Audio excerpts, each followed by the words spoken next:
I've got Nokia One Plus, and let me show you how to reset network settings on the following device. So at first you have to open the list of all applications, then find and pick the settings.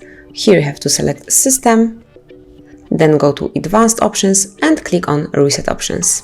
Now simply select Reset Wi-Fi, Mobile and Network settings, and Bluetooth, to delete all network settings in your Nokia. As you can see, this operation will reset all network settings, including Wi-Fi, mobile data and also Bluetooth. If you truly want to do it, if you truly want to perform this reset, click on Reset Settings. Confirm that you would like to do it by tapping on Reset Settings. Just remember that this operation cannot be undone. Wait a couple of seconds. And that's it. As you can see, network settings have been reset. So, thank you for watching. Please subscribe our channel and leave the thumbs up.